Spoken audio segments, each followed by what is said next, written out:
Boston College loses their quarterback in the class of 2026, but this is no reason to panic. Bill O'Brien will have them covered.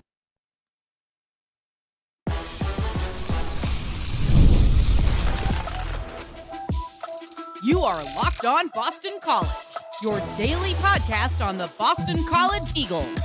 Part of the Locked On Podcast Network, your team every day. Hello, everyone, and welcome. This is Locked On Boston College, your team every day. I'm your host, AJ Black. I am the editor and publisher of Eagle Insider, part of the 247 Network, and I have been the host of the show for 5 years, giving you almost 1,000 episodes of Boston College content. If you're looking for BC content, you are in the right place. I'm glad you're here with me. Now, on today's show, we're all talking about quarterbacks. We're going to look at Shaker Reisig, who is becoming a fast rising star at camp. I'll explain what I've seen and why you should be excited this freshman is going to be a big deal. I'll look at the Lonergan versus Grayson James debate. Where are we at? Should we have a decision yet? And I'll explain where things are at with those two. And we're going to kick things off with some recruiting news, as we've been talking about it all week, as Corin Berry, a quarterback from California, who has been committed to Boston College since June, flipped his commitment on Tuesday to Purdue. Now, we don't have the details on why he flipped his commitment, but we know that Corin was at West Lafayette this weekend for a visit. He looked like he was having a grand old time, and things changed. He had been very, very committed to Boston College. In fact, I mean, even his comments that he made makes it really sound like this was a tough decision for him. I mean, like, I'm not sure why he made the decision that he made, but what he said in his tweets that he put up earlier today really showcased kind of the duality of what his decision had to be. His comment goes as follows: even though I have decommitted from BC, I need to deeply thank Boston College for the love and support, an opportunity they gave me during the last year. They believed in me early, and I never forgot or stopped appreciating my conversations with Coach O'Brien. I want to especially thank Coach DiBiaso. He has been absolutely amazing throughout this recruiting relationship with Boston College. He has been genuine, available, consistent, supportive, and encouraging, and all the quarterbacks at BC are blessed to have him. I believe BC will be very successful, and I want to say thank you to everyone for all the love and belief that Boston College has shown me. Now, again, don't know why he decommitted. He seems to love BC, so you throw your hands up and figure this one out. But this is what we kind of expected. This is kind of where the weekend kind of went. And that's why I said, like, you know, maybe it's time to start thinking more about Femi Babalola being your quarterback for the class of 26, because it looked like, I mean, most committed recruits, when they commit to Boston College, it's kind of the MO that they don't take other visits. Once you're committed, you're supposed to be locked in. Now, they make special exceptions. You've seen like some 4 stars or whatever. They're allowed to do that. That's just kind of how they play it. So I wasn't sure if maybe Corin Berry had a special exemption to do that. But given the way things looked and him throwing up everything, all, you know, vomiting Purdue stuff all over Instagram, yeah, it kind of looked like things were not going very well. And it only took 24 hours after that for him to flip. So, yeah, BC, this one thing that this thing has shown me is that BC has an eye for talent. And I want to just say that folks are panicking, and I don't think this is the right reaction to this, because Bill O'Brien has been the head coach for 400 and something days now. And one thing that this staff with Jonathan DiBiaso and Will Lawing has shown me is that this staff can identify talent at quarterback. Now, just guys alone, and I'm going to include Berry in this conversation because they identified him way before everyone else did. Remember, he committed to BC when he had a completion percentage of like 40% the year before. Like, nothing was very attractive about Corin Berry. But Jonathan DiBiaso went out and saw him play, or he came, actually, I think Berry came to BC, saw DiBiaso, watched him throw, and said, this kid's got it. Then all of a sudden, the year after, he throws for, 3,400 yards and 38 touchdowns or whatever, and all of a sudden he's blowing up. So the thing that I see when I watch Boston College coaching in this recruiting cycle is they know how to identify talent. This isn't like Jeff Hafley, where he's just kind of grasping at straws at finding a quarterback. And once you lose a good one, now you're going for guys that can barely throw a football. You're going to get somebody, whether it's Femi Babalola, who I think is now your crown jewel that you need to land. But if you don't land him, I fully believe that BC will be able to find a guy that will be as good, if not better, than Corin Berry. Because this staff knows they know how to grind the tape. They know what they're looking for, and they're going to find those guys. Look at what they found so far out of this quarterback room in just 1 year. You have Shaker Reisig, who we're going to talk about in just a moment, for blowing up. Like, really looking good so far. You have Dylan Lonergan, who also is looking really, really strong. You have Furian Ferrara, who is also looking strong. You have Femi Babalola, who you offered before anyone else did. No one knew who this guy was, and he's about to blow up. You offered and had committed Corin Berry, and that's not a knock on them. That's just the way things are working. He was someone who no one wanted. So that's like 4 or 5 guys that you targeted, either recruiting or in the transfer portal, that are either on your roster going to commit or were committed and then ended up elsewhere. But all of them were highly sought after and would be highly sought after if they were available. That's why when I see this, we don't know who they're going to target next, because I think what's next is this staff is going to have to go and now look at tape. I think they were really confident and feeling good that they were going to get Corin Berry and potentially Femi Babalola. Now it's, could you get Femi Babalola because he's really, really popular right now, or do you have to look elsewhere?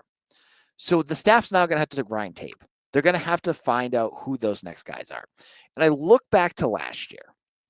Remember, if you go back to our tapes from last year, our episodes from last year, you will see up until he committed, we had no clue who Boston College was recruiting at quarterback, because that staff kept it locked tight. No one could know.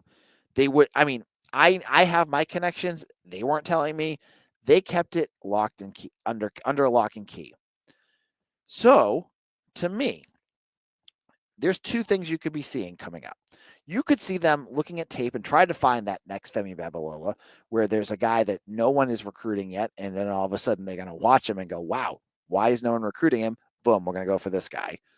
There could be three pathways. The second pathway is a guy that many people go after, and maybe they're just going to use that Bill O'Brien connection, the ACC connection, to try to land him.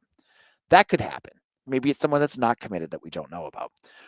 The third connection, and this is the mystery path that we won't know about if they are actually doing this, is what they did with Shaker Reisig last year. Remember, Shaker Reisig was committed to Utah, and the reason they kept it quiet is because it's BC. They do not want to make flips a big deal. They want to keep it under wraps. So Shaker was getting recruited, but they didn't let Utah know that. I would not be surprised in the least if one of these guys, if they do decide to start opening the books and looking for some new names, is committed elsewhere. It would not surprise me. So that's where they're at. But I do think they're going to go for 26. So even if they don't get Femi Babalola, say Femi gets a big offer and he ends up going elsewhere. Right now, he's between NC State, Tulane, and BC. I think Wake Forest is also floating around. They don't have an official visit yet, but I do expect them to be a player. Georgia Tech is also floating around too. If they lose out on him, I think we might go back into silo mode where we don't hear who these guys are until official visits, and then I get a text that's like, hey, this guy committed, and it's a complete surprise. I think that's a possibility. Now, in our second segment, I want to get into what the current quarterback situation is. What are we seeing in camp? Is there a clear leader? I will explain what I've seen, where our thoughts are, and what some folks are thinking in just a moment.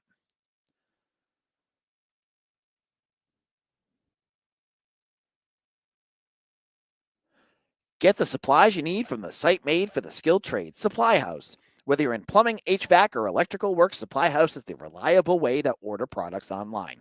Their easy to use website is packed with helpful resources and the latest products to get help you to get the job done right. Plus, with a complete inventory of over 200,000 parts from 400 plus top brands, you'll find exactly what you need delivered fast from coast to coast.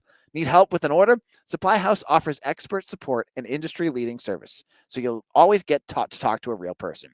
And for the trade pros looking for an extra edge, their free Trade Master program offers exclusive perks like a dedicated phone line, free shipping, and discounts on every order. Thousands of skilled professionals are already taking advantage. Now it's your turn.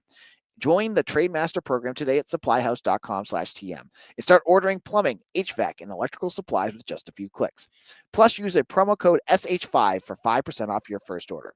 That's supplyhouse.com.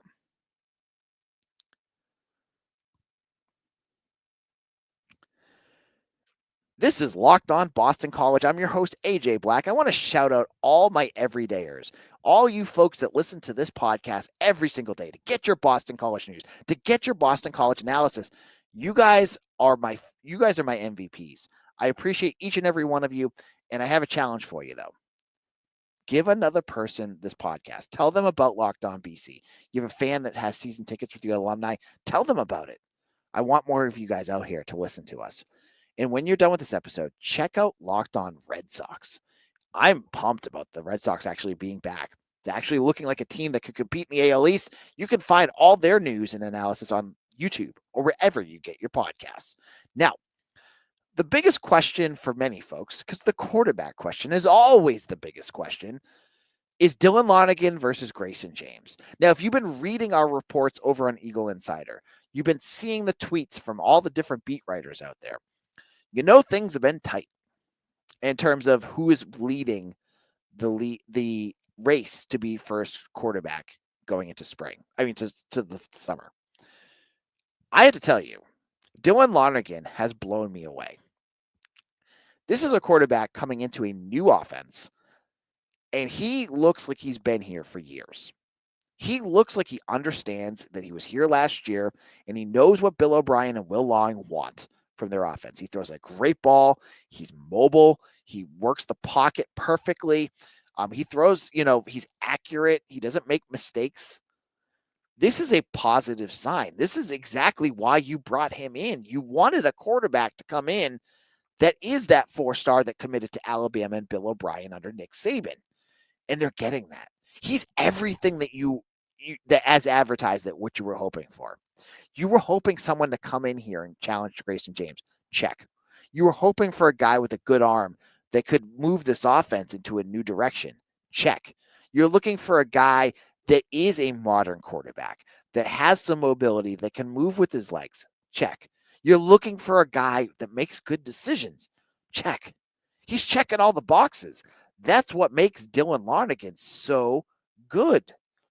And so then you have Grayson James. Grayson James, he is the OG. He is the returning quarterback. The guy that got you to a bowl last year when Thomas Castellanos flamed out and had to be benched. He shut me up. He showed me that he was a quarterback very much able to run an ACC caliber offense and a quarterback that was better than Thomas Castellanos. Now, I came into this season honestly, I don't have a stake in this game. I don't care who's the quarterback. I just want to see an offense that can move effectively and can challenge what's going to be a challenging schedule. James has had his moments during camp. I don't want to say that he's like regressed from last year. He hasn't. But I'm curious where things are standing in the minds of these coaches right now. Because to me, it's a slight edge to Lonergan right now. Not enough that I would name him starter. I don't think that's the case right now. But I think that's what I've watched. Dylan Lonergan's had better practices. So that raises a big question. And I just brought that up. Will Bill O'Brien and his staff name a starter by the end of spring? They're going to have exit interviews. We know that from years past. They meet with the roster, kind of tell them where they're at and let them go from there. Will he name a starter? Now, Tuesday, Bill O'Brien spoke with the media, and I believe technically that's his last media coverage for the spring sessions because he usually only does Tuesdays. I would have loved him for Saturdays for scrimmages, but he's not there. Will he name a starter? I don't think he will. My honest opinion right now, there's no decisive winner right now in the quarterback situation. Both have had their moments, and I'm hesitant to name one quarterback over another just off spring ball. I think it's a bit of an overreaction. I want to see what summer looks like. Last year, I mean, if you were to ask me in the spring and summer, yeah, Grayson James did better than Thomas Castellanos. I just thought last year with Castellanos, the reason why he struggled was that in practice, they didn't let him run.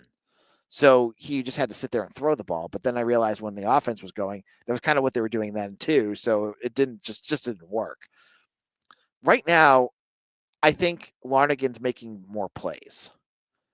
But when things kind of get closer to the closer to the summer, will things change? Is James just he's having his moments, but he's also missing some throws? Will things just kind of tighten up, and he'll not like in himself, but will his play tighten up so that he gets better?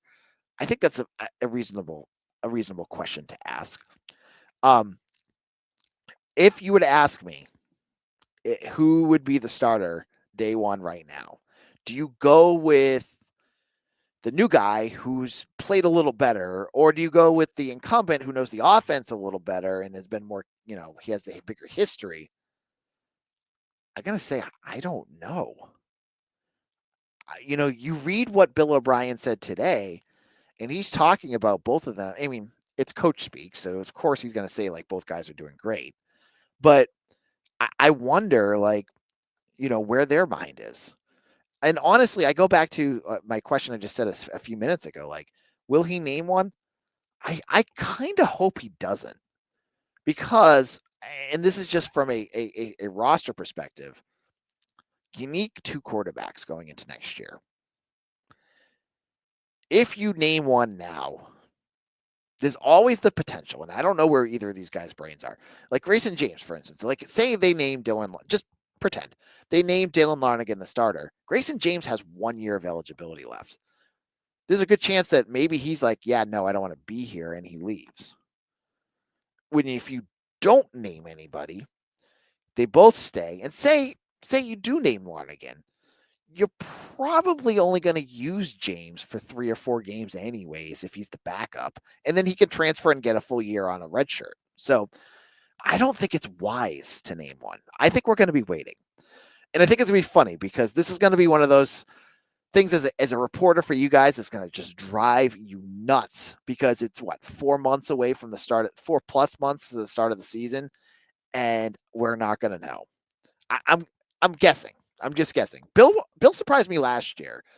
I forget what position it was. Maybe it's a quarterback, and he just flat out just named it right away. And I was like, okay, all right. So he could, but I would be surprised.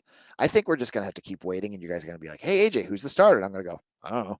And then we'll, because right now, on top of all that, like at practice, I'm not allowed to tell you who's with the ones and who's with the twos. I can tell you everybody's had a chance with the ones and twos, so it's kind of been meshy now.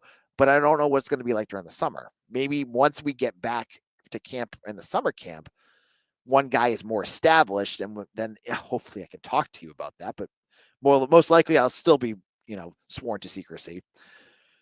That's the world that we live in. So in our final segment, there's a third string quarterback that's been popping up. And I want to tell you why this guy is exciting and why it's a good sign for the future of BC football that he's already showing that he could be the next quarterback. I'll explain who that is and why in just a moment. This is Locked On Boston College. I am your host, AJ Black of 247 Sports. I want to thank you all for listening. And if you have not already, this is our third episode of the week. If you missed the other ones, we're basically out of season because I don't do shows specifically on like lacrosse that's still available or baseball because you guys don't listen to those. I do usually talk football. So all the episodes this week are fresh. Go check them out. Go back in our YouTube catalog and go listen to them. Don't miss them. They're like 20 minutes each. You can catch all that up in like an hour. I hope you do check those out. Now, the next piece is Shaker Reisig. Shaker Reisig, I thought, would take some time to acclimate to this offense. And to be fair, he's still, he's competing against the third string. So that's one thing. But against the third, again, not even to the third string, but he's not against the starters. He's not against the guys that are always out there. He's still the back of the pack. That being said, against college level defenders, he looks good. They have something here. And I've been impressed with the ability he's been having to run this offense. As Bill O'Brien has said multiple times, Shaker Reisig should be getting ready for his senior prom. Instead, he's at Boston College running an offense against 21-year-olds. And for the most part, he looks the part. He does not look like a deer in headlights. He's not making big, dumb mistakes. He's throwing the ball well. He's quick. He makes quick decisions. The decision-making is a big piece that I think just makes him a very attractive candidate for a guy moving forward that you're going to see in this lineup. I'm already looking at next year. Grayson James will be gone, whether he stays here and plays or whatever. He should be graduating at the end of this year. It'll be Lonergan versus Reisig. And asked me at the beginning of the summer, this winter, I would have said, yeah, Dylan Lonergan's going to have the edge here, and he probably will. But Shaker Reisig is going to be right on his tail, and that again is that iron sharpens iron mentality. And I think he brings that. He's one guy that I've seen him make a lot of connections with is VJ Wilkins, who again, he plays with all the quarterbacks, but he hits them all the time. Reisig is only 6 feet, so he's the smallest quarterback that they have, but he doesn't look it. He's not like Thomas Castellano small. Like he's got decent size to him. He can see over the line. So that's a positive. And he's making good throws. That's the thing. When they're doing 11 versus 11 and Reisig's out there, he's moving that offense. He's doing a good job. And I think this is what I wanted to get to that I kind of brought up in the first part. He is showing you that Bill O'Brien, Will Long, and Jonathan DiBiaso, that offensive staff that targets quarterbacks in the development in terms of recruiting, they know what they're looking for. I remember Mitch Wolf, our writer at Eagle Insider. He went and saw Shaker at Union, Oklahoma, playing this last season. And he watched them and he didn't see much. And he goes, what were they so impressed by? Now, he didn't get to see the offense that we saw. They apparently Union had later in the season when they were just scoring like, bajunga points. But that's a more word I just made up. But I talked to the staff before, right around when they were signing, and they're like, this kid is legit. And, we're now 2 months into camp, and that is absolutely true. He is what you expected him to be. He is the reason why he got, his play shows me why so many Power 4 programs were interested in him. He has that thing. And I don't know if he'll be ready next year or whatever, but there's a reason why he's flying up the depth chart, why he's getting a lot of attention, is because Shaker Reisig's good. I'm very impressed with him. I think the BC has something there. Now, on tomorrow's show, I keep teasing you. We're still waiting for this commitment. But as I said, he's waiting for that graphic. Maybe it'll be Wednesday that he gets the graphic, and then we'll talk about it. If not, maybe there's more transfer portal news. There's just so much off-the-field stuff going on right now that we'll have lots to talk about. I'm sure we'll have something to talk about. Thank you all for listening. Make sure to follow me on Twitter at AJBlack247. Go check out my work over at Eagle Insider. Right now, it's 50% off. We have practice reports from Mike from the week, me on the weekends. We have Mitch doing stuff. I've got recruiting news. We have BC hockey. There's just so much content for Boston College fans. You need to come on over.